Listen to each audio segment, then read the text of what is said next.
Oh, what have we got here? A really interesting video with an insight into my private life, including my world-famous ring pull collection and physics homework notes from the 1970s. Well, they won't sell many of those. Let's see what else we can catch.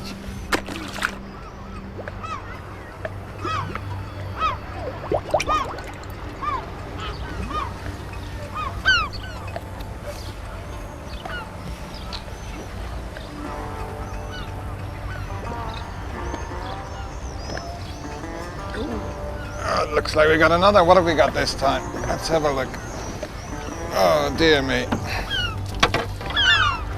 Oh, you wouldn't believe it. It's one of those John Virgo no dad waistcoats. I know now why they call them no dads. It's because at Christmas all the kids say, "No dad, I don't want one of those silly things."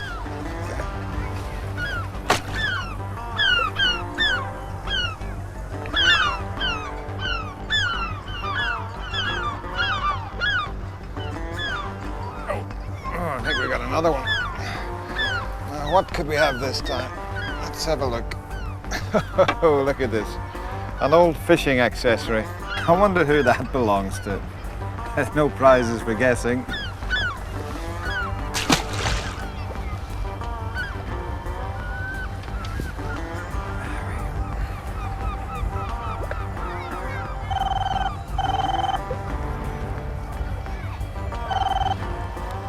Hello? No. No, I'm busy. What? No, I'm not doing it. No, I don't care. Look, I said no, and I mean no. How much? Hang on, I'll be right with you.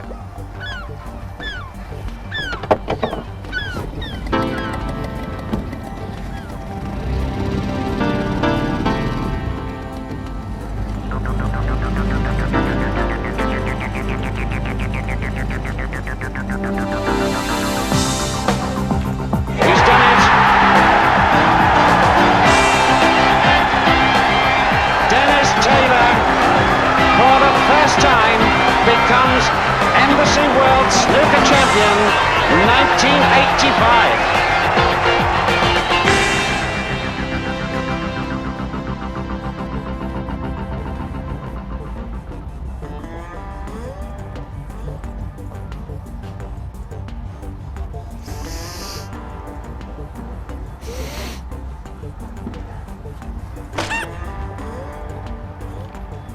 Ladies and gentlemen, could I ask you to put your hands together and welcome back to Torbay, Mr. Fennis Taylor.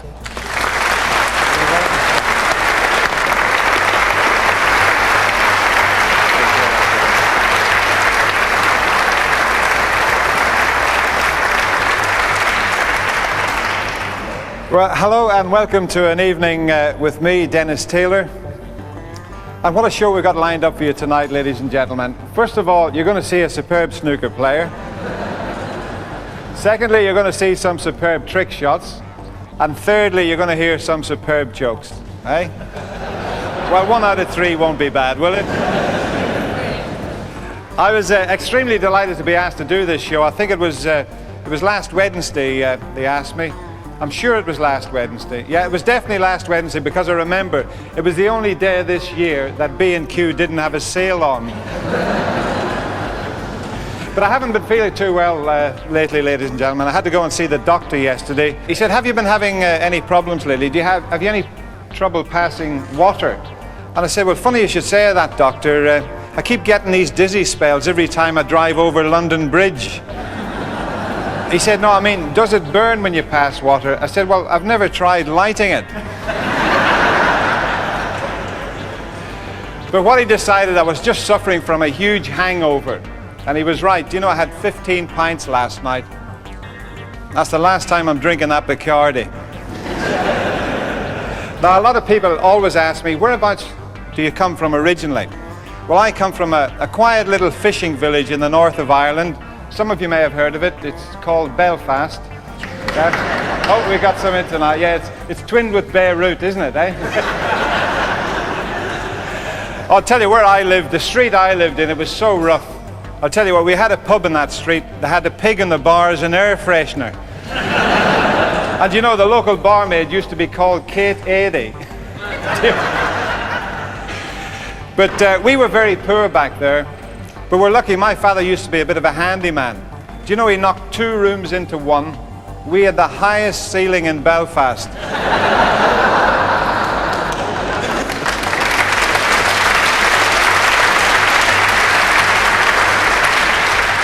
But we were very poor. In fact, this is how poor we were. We couldn't even afford laxatives. What we used to do is our mum used to set us on our little potties, and our dad would tell us ghost stories. But there was a family lived next door, you know, they were even poorer than we were. They were called the Kenyans.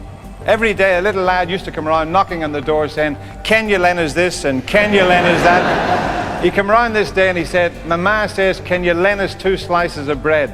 And could you cut it with a jammy knife?" Right?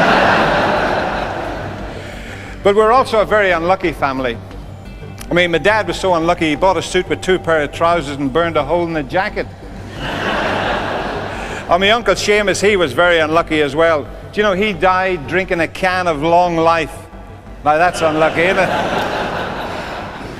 Oh, my uncle Brendan, well, he was the unluckiest of them all. He went into the hospital to have his tonsils out, and some silly sod turned the trolley round.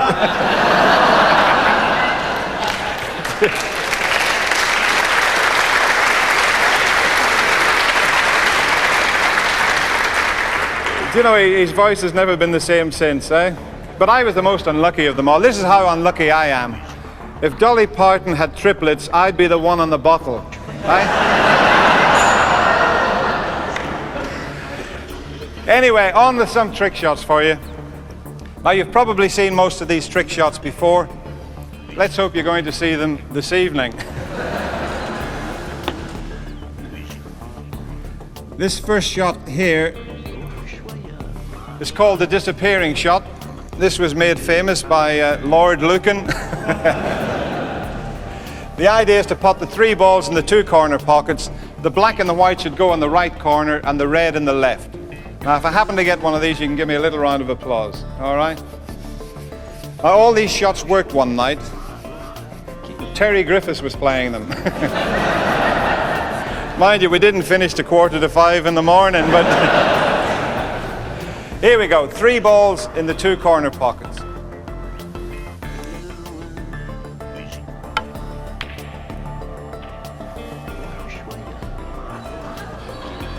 Oh yeah, somebody's playing a game. I can see. Let's have a look.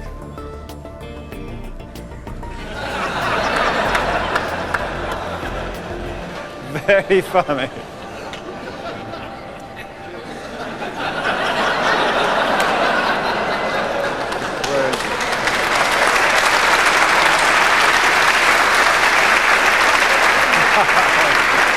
That's very kind. That was very kind of you. I enjoyed that. You have got a proper black in there. Is this the right one now? These fellas from Torquay, you know, eh?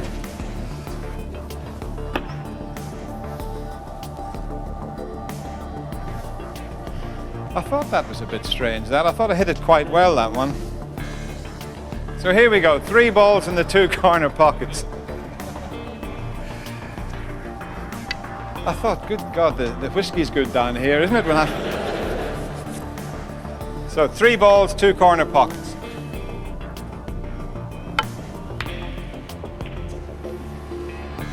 Go on. There.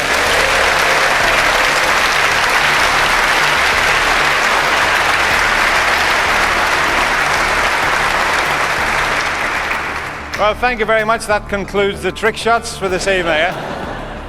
First time I've got that one. This one here just takes a few seconds to set up. Have we got any Alex Higgins supporters in this evening? Yeah? Well, there's not that many, is there, really? Well, you're very unlucky because Alex should have been with us this evening, only he was launching a ship over in Belfast yesterday, and they can't get him to let go of the bottle.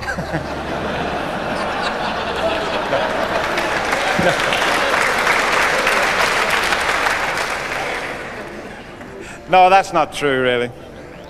But he did well to qualify for Sheffield. Do you know he had to win 5 matches to get through to the final stages, the televised stages, which is a terrific feat. Now, as we all know, Alex does like a drink, usually just before he gets drunk. But no, while he was at Sheffield, he'd got a new drink because we had to play some of the matches at 10:30 in the morning. So Alex was drinking Scotch and Windeline. He still got drunk every night, but in the morning his eyes were as clear as a bell. It's a good drink. Right, back to the serious stuff. During a game, you often find yourself in this position here.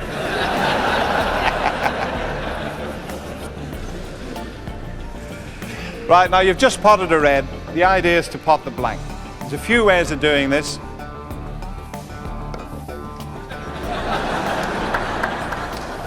Did I get that? Did you enjoy that one? That's a cracker, that one, isn't it, eh? Right, we've got to get the white off the side cushion, back over the reds, across the table, and hopefully pot the black.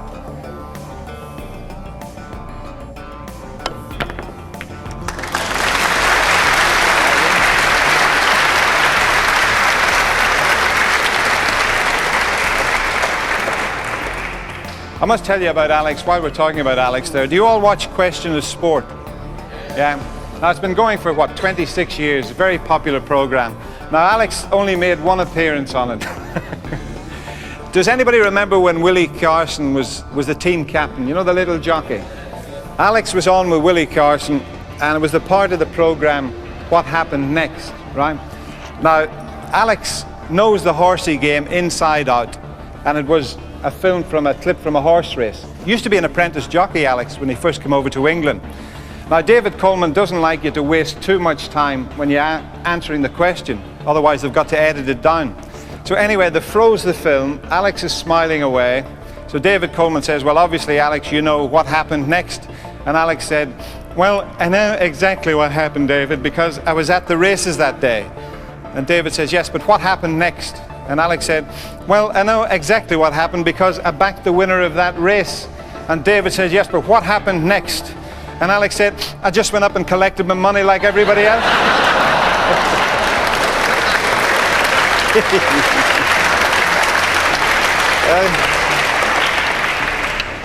He's a great lad, great character is Alex. The first time he arrived over to Blackburn, where I'm based, he came into the shop I used to work in. He had this big long box. And I said, what have you got in the box, Alex? And he said, there's snooker cues, Dennis. I said, Alex, if I can guess how many cues you've got in the box, will you give me one? Well, no, I didn't say that. Let me... Behave yourself up there. Let me rephrase that. I said, Alex, if I can guess how many cues you've got in the box, can I have one? And Alex said, Dennis, if you can guess how many cues are in the box, you can have them both.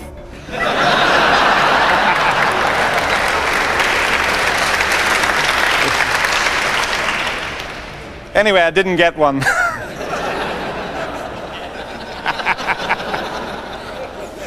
Right, while we've got the reds here, we'll try and make use of them. See if we can pot the black this time into the other corner pocket. We have to spin it around the reds. Now, if you raise the butt of the cue up, strike down on the white, little bit of right-hand side, the black should spin around the reds.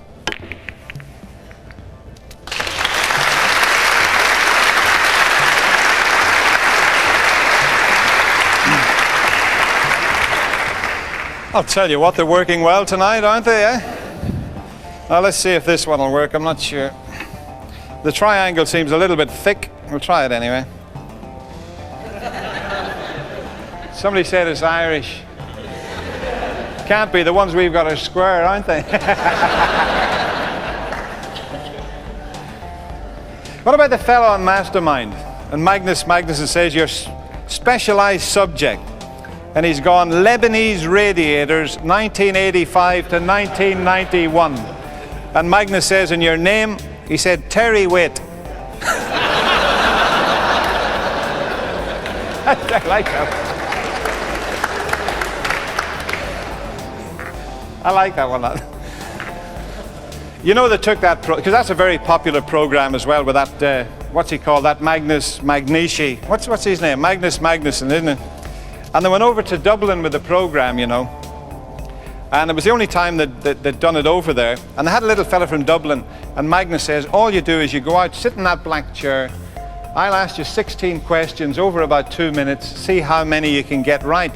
So the wee fella from Dublin says, well, he says, if I sit in that chair, I want to sit facing the other way. And Magnus says, well, you can't do that. He said, you've got to sit facing me so as I can ask you the questions. He said, well, I'm not going on then. So they've had to let him sit facing the other way. So there's Magnus asked him the question. So Magnus says, what's your name? He said, Seamus Murphy.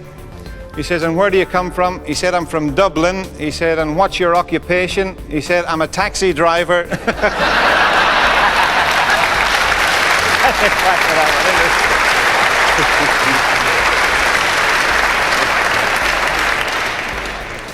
That's terrible, isn't it? There's one more mastermind joke I'll tell you. It's about an Irish fella, a Scotsman, and an Indian. Now that's a nice selection. Is any Indians in tonight? No? The three of them are on mastermind. So Magnus is there, get the little Scotsman out first. He come out, sat in the chair, the lights went down. Magnus says, your name? He's gone, Archie McPherson from Aberdeen. He said, and your specialised subject? And he's gone, malt whiskey, 1375 to 1875. 16 questions, he got the lot right. The little Irish fella's turn, he come out, sat in the chair, and the lights went down. Magnus says, your name? He says, Seamus O'Shaughnessy from Dublin. He said, and your specialised subject? He said, stout, 1475 to 1895. 16 questions, he got the lot right as well. So it was the wee Indian's turn, so he come out, sat in the chair, the lights went down, not very far, but the lights went down, and Magnus says, your name? He's gone, Mohammed Patel from Bradford. He said, and your specialised subject? And he's gone, anoraks, 1099 to 1599. That's perfect.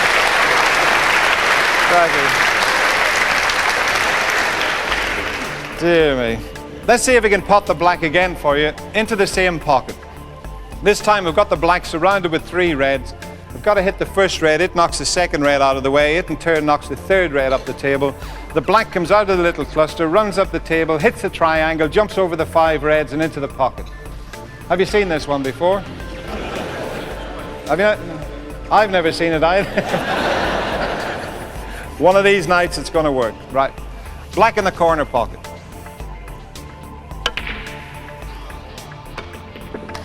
Oh. It's okay. I know what was wrong there.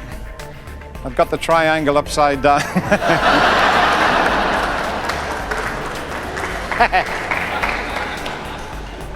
Had a cracker, that one, isn't it, eh? Frank Carson used a 10 turkey. I mean, turkey.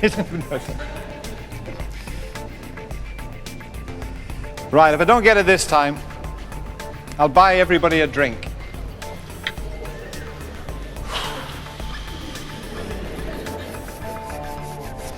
Here we go. Let's see what I'm like under pressure.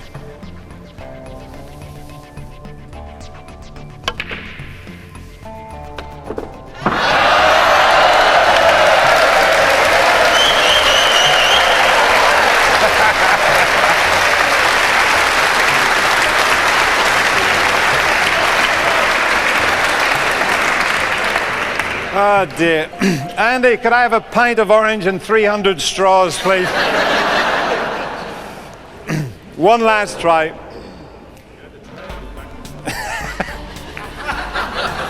Now, that's really confused me. Oh dear me. You can tell I'm Irish, eh? What about the Irish fellow who was teaching his dog to wee in the gutter and he fell off the roof and killed himself, eh?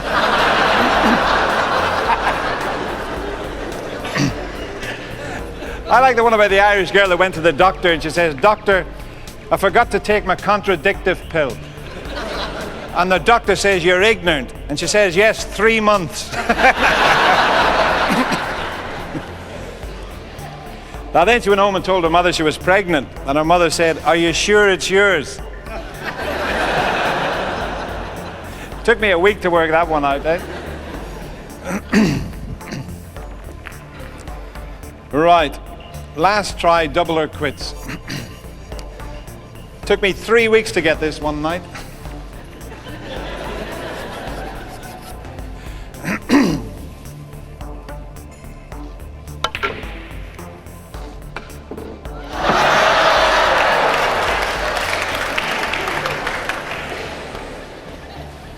I'm not going until I get this one, okay? Dear.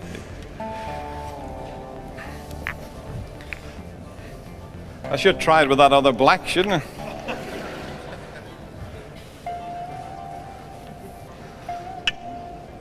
Does anybody else play? Who else plays snooker here? Come here, have a go at this here. Give him a round of applause there, come on.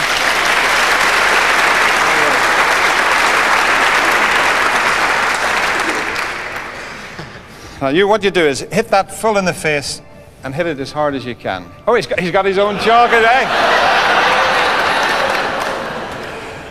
So you got it? Full in the face. Just full in the face and hit it fairly hard. Give it a good knock. Don't be afraid to give it a good... Yes, get in there. Hey!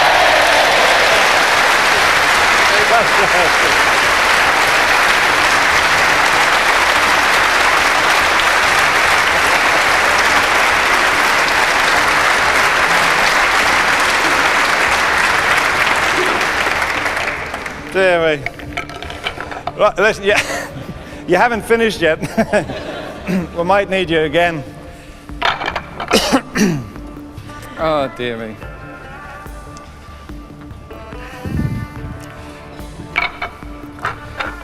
Did you watch the World Championships this year? Stephen Hendry, Jimmy White, eh? What a final that was, unbelievable. I know a lot of you wanted to see Jimmy win, didn't you, I suppose, yeah?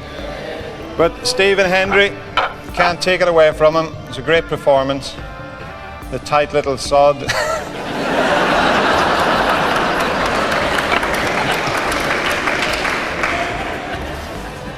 Can't get a drink off him at all. Is there any Scotsmen in tonight? Yeah. Is there, yeah? Who bought your ticket, by the way?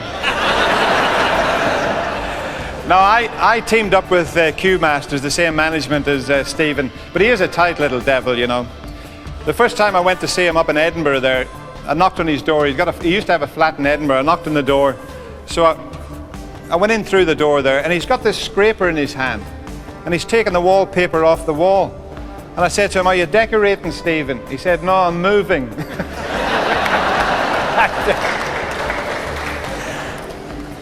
Now this is how tight he is.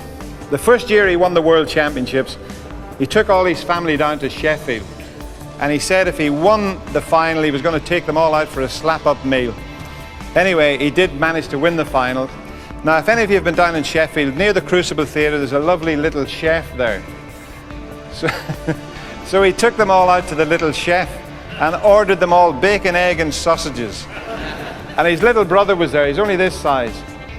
And he left 2 sausages on the plate. So Stephen, when he was paying the bill, said in a fairly loud voice, he said, "Well, take those sausages home for the dog." And his little brother started jumping up and down, shouting, "Whoopee, we're going to get a dog."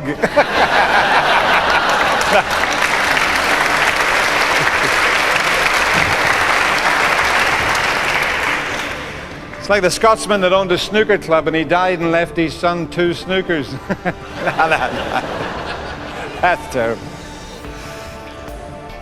Right, we've got another way of potting the black here.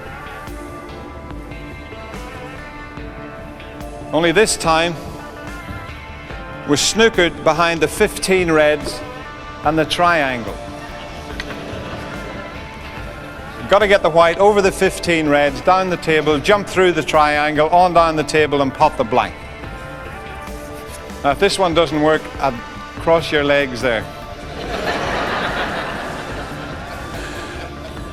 I could finish up with a cannon. Oh, there's a lady billiards player up there.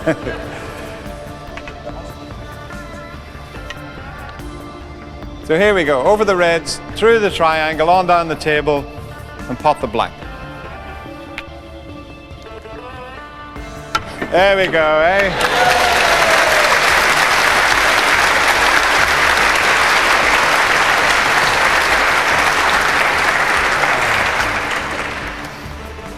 What about that one about Paddy who walked into a pub and he's gone up to the fella behind the bar and he opened his hand, he had a big lump of dog muck in his hand. And he says to the fella behind the bar, "Look at I nearly stood in."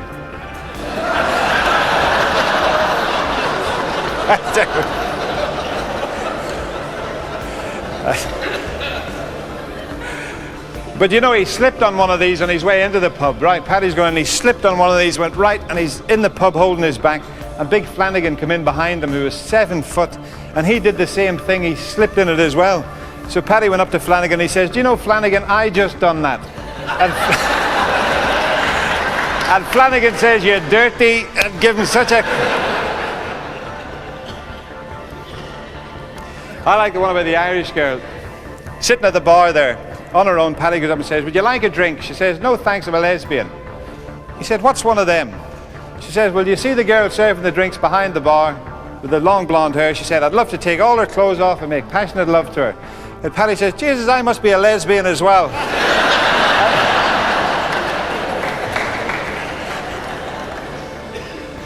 But no, he did say, would you like a drink? She said, well, I'll have a Bristol cream. And Paddy says, well, do you drink that or do you rub it in? I don't get that one. Very tricky shot this to get first time here. We're going to send the red ball off 1, 2, 3 cushions. It should come up, flick the white out of the way, hit the triangle, and make it fall down onto the 15 reds. I might need a couple of goes at this one.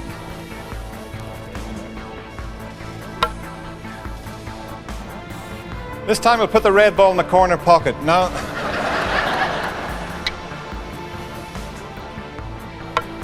Now that's got a chance. Go on, get in.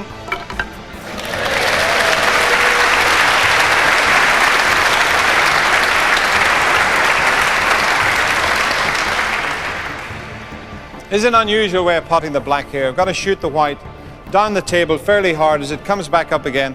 Got to strike the white on the bottom. It should stop somewhere around the tip and then spin back to pot the black. It happens fairly quickly, this one.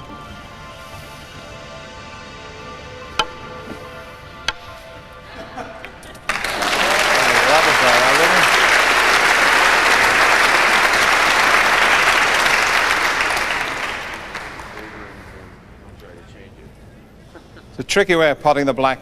This time without using the tip of the cue. I hope that, does that go in?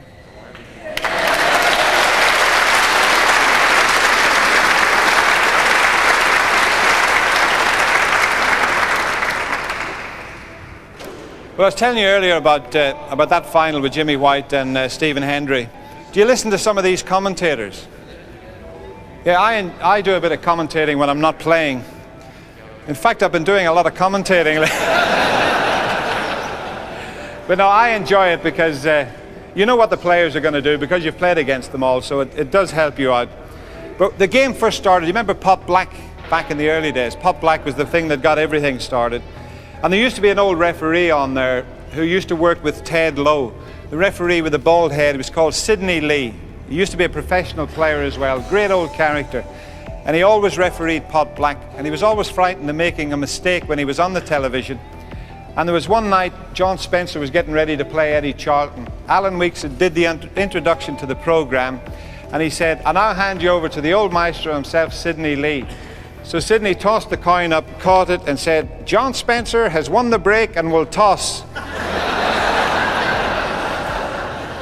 Well, Spencer couldn't hit a ball for about 15 minutes, you know, for laughing. But Ted comes out with some gems. And I'm sure you all remember the old classic, way back just after colour television started. And Fred Davis was playing. And Fred snookered on the yellow. And Ted Lowe in the commentary box said, well, he said, Fred Davis here snookered on the yellow. For those of you watching in black and white, the yellow's the colour directly behind the blue. Right? Or 2 years ago, Jimmy White was playing. Now, I've played Jimmy lots of times, so I have a good idea what he's going to play. And even then, he doesn't always do it. But Ted Lowe's in the commentary box, and he'd never like sticking his neck out when Jimmy's playing. So the reds are all in a bunch, the whites down the table, there's no path back down the table. So Ted said, well, all Jimmy can do here is roll up to the reds. And as he got the word reds out, Jimmy hit the pack at 100 miles an hour. There's a 5-ball plant shot into the corner pocket, screwed the white right back down the table, perfect on the blue. And Ted said, well, I didn't spot that one, eh?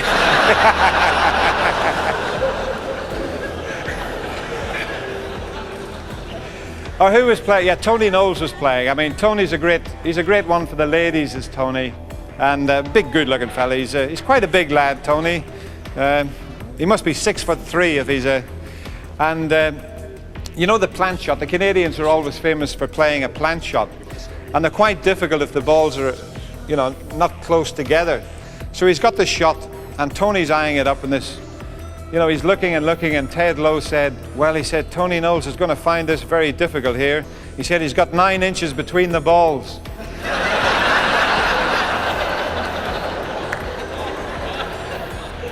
Well, if he knew Tony, he would have said 12 or something. But his biggest cock-up, let me rephrase, his biggest blunder on TV went out live on the BBC. This is perfectly true. And it involved Fred Davis again. Now, Fred's like myself. He doesn't like to use the rest. He prefers to switch hands. And Fred had this fairly awkward shot. So he tried to reach it with his right hand, threw his leg over the corner of the table, couldn't quite get there. So he fell back off the table, switched hands, and Ted Lowe, live on the BBC, said, well, Fred Davis is 67 years of age now. He's a little bit too old to get his leg over. Instead of leaving it, carried on and said he prefers to use his left hand instead. Right?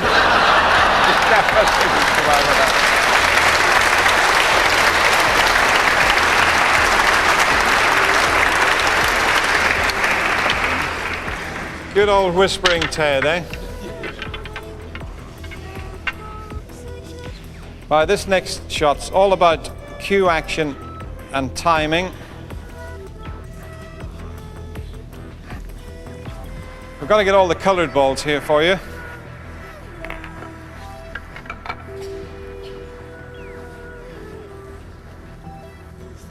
And we've got to send them all running around the angles again. They should start interweaving in the middle of the table and eventually all finish up in the top pocket or on the floor. It takes quite a bit of practice to play this shot. This is another speciality of Terry Griffiths. He's another big name in the world of snooker. Must be 15 letters in his name, isn't it? 15. A lot of people think Terry's a bit funny, you know. Well, he is. Well, the reason I know is he closes his eyes every time I kiss him.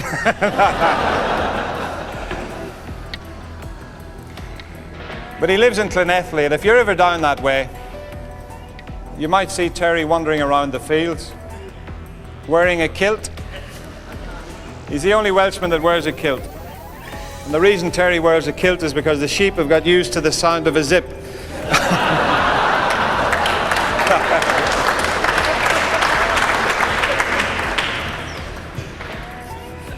Let's see if we can get this for you. Here we go. Somebody liked that one. Here we go. 1, 2, 3, 4, 5, 6, 7, 8. Hurry up. Hurry up, Blue. Go on, go, go, go, go, go, go. Oh.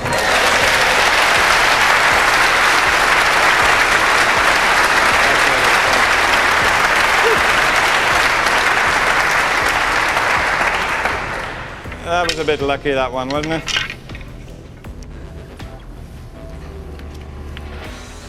You know, I get a lot of stick about the old glasses, but anybody that wears glasses, they'll know how difficult it is to play snooker.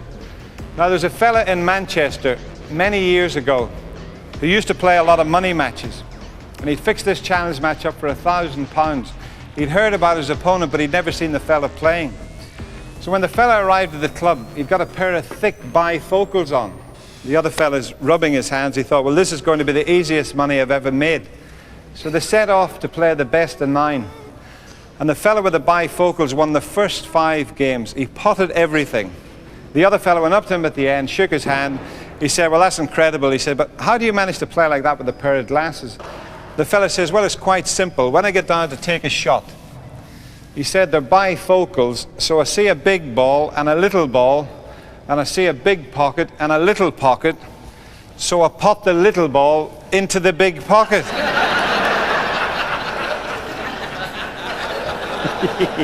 This is a true story, this. The other fella thought I could do with some of those, so he got himself a pair. They fixed up another challenge match. This fella arrived back at the table, new bifocals. He's just going to break off, and he had to go to the toilet.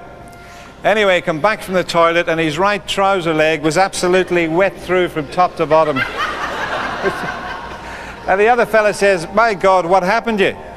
And the fella says, "Well, I got in there." Somebody's making their own story up there.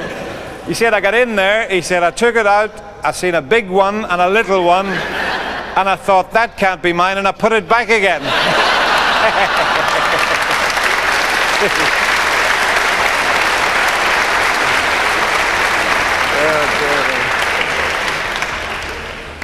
That's terrible. That reminds me of Paddy, who had a terrible accident on the building site. You know, he had both his ears ripped off, and he went into the hospital, and he was in there for 3 weeks, and the foreman went in to see him. He said, "How are you?" Paddy said, "I'm not too bad." He said, "I'll be back into work on Monday." So the foreman goes in Monday, he sees Mick, who's a good mate of Pat's. He says, "Now, Pat's coming back into work on Monday. Whatever you do, don't mention his ears. He's very, very sensitive about it, so don't mention the ears." Anyway, when he got into work on Monday, Paddy's gone in there. Mick's gone straight up to him and says, "How are you?" Paddy said, "I'm not too bad." Mick says, "I see your eyesight's improved." And Paddy says, "What are you talking about?" And Mick says, "Well, you're not wearing your glasses." That's it.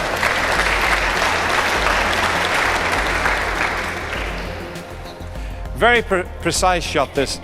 Be nice if we could get this for you. I've got to send the white off 1, 2, 3 cushions again. I've somehow got to get it up this little gap here, around the back of the pocket, down the cues, and pot the black. Now this will bring the house down if I get this one.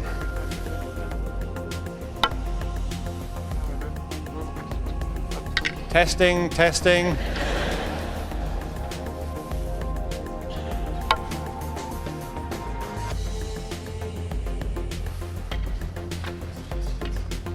Oh, we got a chance. Now, please, go in. Ah.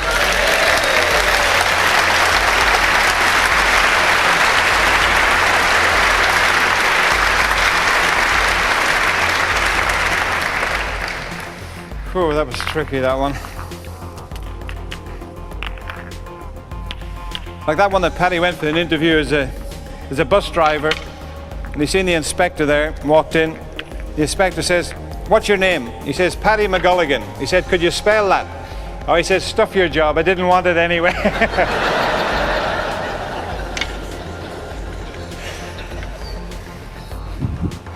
So he went for an interview on a building site, goes to see the foreman there. The foreman says, Paddy says, "Can you make tea?" He says, "I can, sir. I worked for Wimpy's for 4.5 years.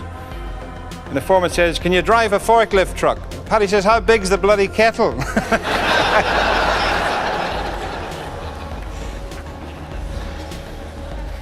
He said, "Nip up to the top of the yard and bring me down a wheelbarrow." So off he went. He came back down 5 minutes later, and he had 2 wheelbarrows, one inside the other one. And the foreman says, "Paddy, you're stupid. I told you to bring me 1 wheelbarrow down." And Paddy said, "Well, you didn't think I was going to carry it, did you?"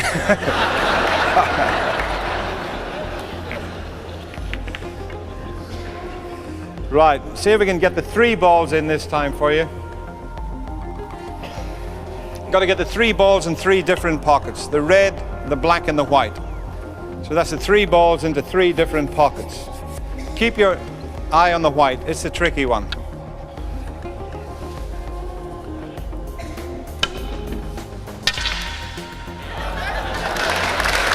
Is that good? That's all right, wasn't it?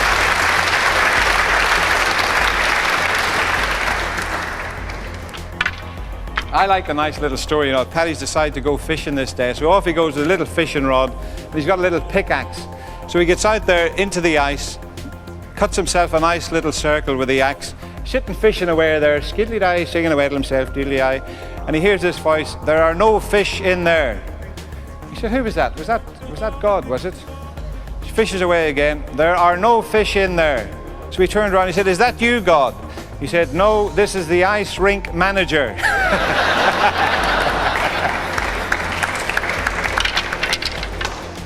Terrible, that. This is a nice little shot, this one here.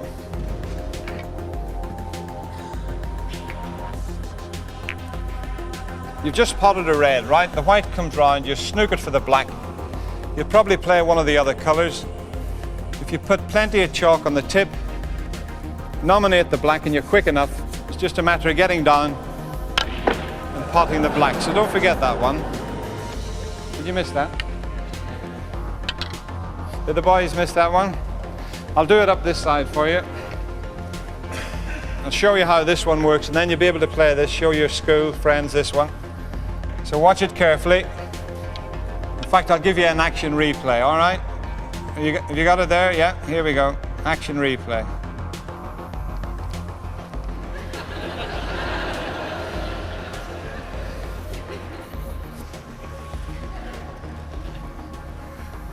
You're watching.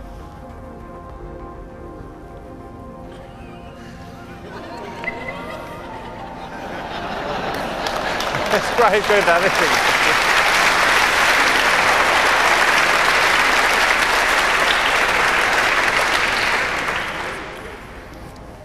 Ah, dear me. Is there any golfers in this evening? Yeah, there must be some good golfers down here, yeah?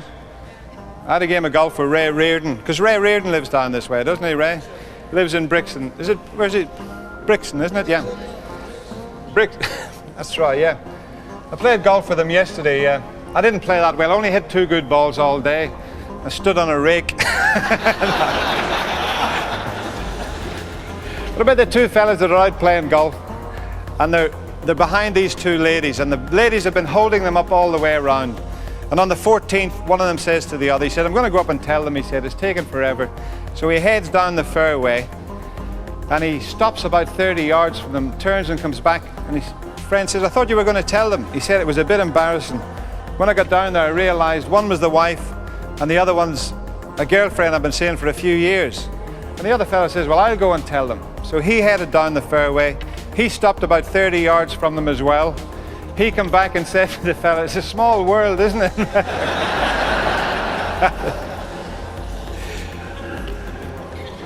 Now, I like the one. There's 2 old pensioners playing golf, and they were both hard of hearing, and one of them was playing out of his skin. He was going par, birdie, birdie, par, birdie, but every time he teed the ball up, he's that far in front of the tee box. And he couldn't stand it any longer, this other one. And on the 9th, just as he was addressing the ball, the other one shouts, Albert. So Albert jumped back off the tee, switched his hearing aid up. And George says, he said, Albert, he said, you're a foot in front. And Albert said, you can call me what you want, but I'm still 3 under.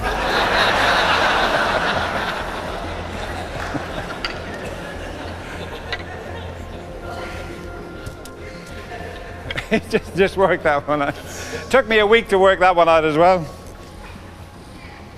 Right, we're going to finish off with 2 of the hardest trick shots of them all. This one here, you might have seen this one on television. Now, Ken, can you get a volunteer to help me out with this one? Give her a round of applause, ladies and gentlemen.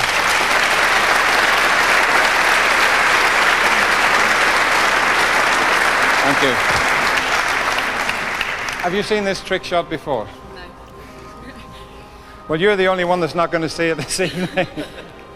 All you got to do is, if you just sit here, throw your legs over the end of the table, and just lie down with your head there looking up at the ceiling. It's quite safe, I promise you. Just sit on the table, swing your legs, just watch the cloth, just swing your legs over the end.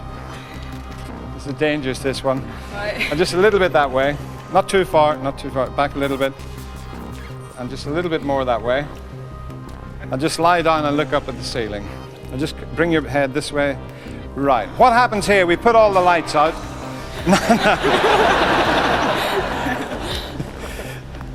Now we've got the white on a block of chalk here. You just bring your whole body a little bit. That's it, yeah. And just, can you just bite that for me?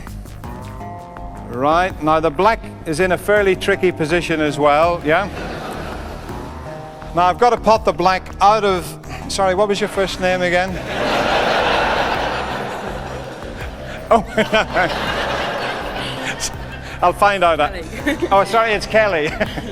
Got to pot the black out of Kelly's mouth into the top pocket. Now you'll have to be very quiet, just chin up a little bit. You'll have to be very quiet, ladies and gentlemen, because the last time I tried this, the young lady swallowed the black.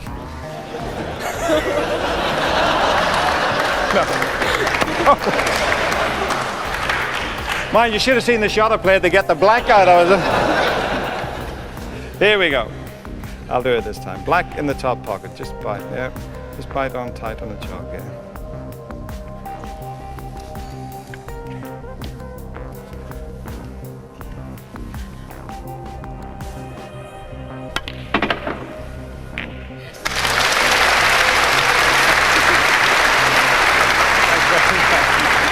Thanks a lot.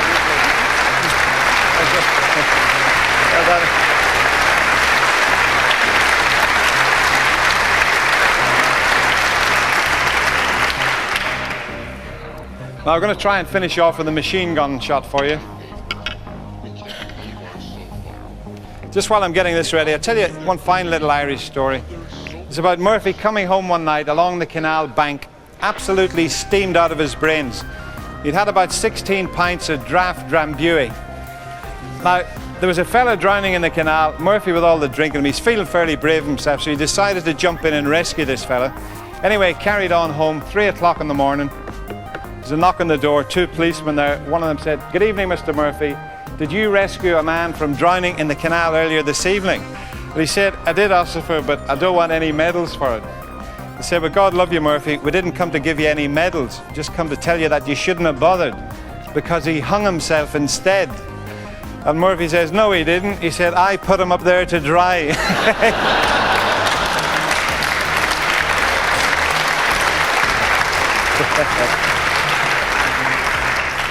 What about the 3 Irish brothers in the lunatic asylum, right?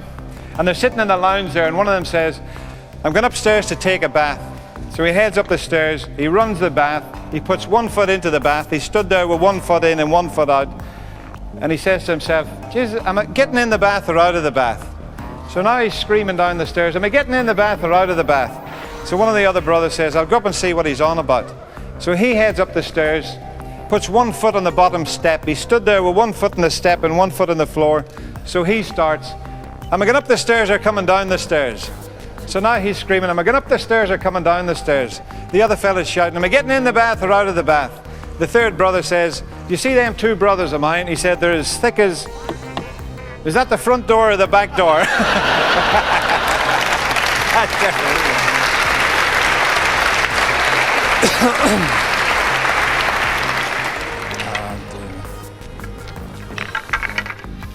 Right. Oh, one final little story. Someone asked me to tell this one earlier. Told this many years ago on TV.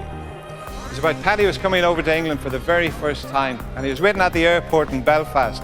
And Mr. and Mrs. Dunn come up to him, and Mrs. Dunn said to him, "When you get over to England, if you see my son Neely, can you tell him to write to me? We haven't heard from him for 2 years." So Paddy says, "Whereabouts does he live?" And Mrs. Dunn said, "London WC1. Anyway, when he got over to Heathrow, he's walking through the airport, and he happened to look over and he's seen this big door, and it said WC on it. So he went in through the door, went down along the door till he come to number 1, and he knocked on the door and he said, "Excuse me, are you Neely Dunn?" And the fella says, "Yes, I am, but I can't find any paper."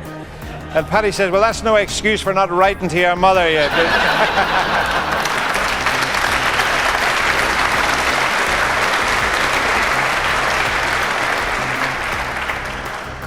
Right, let's see if we can finish with this machine gun shot for you.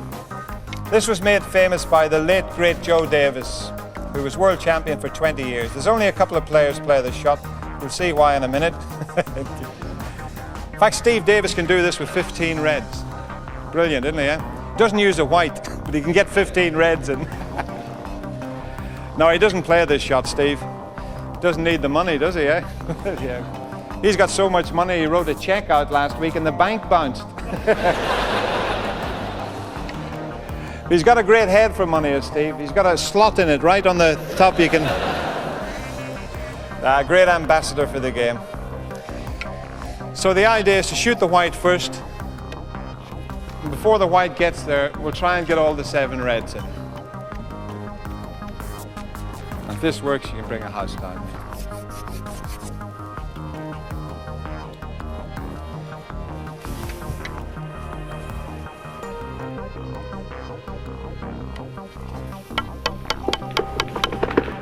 There we go, Ruth.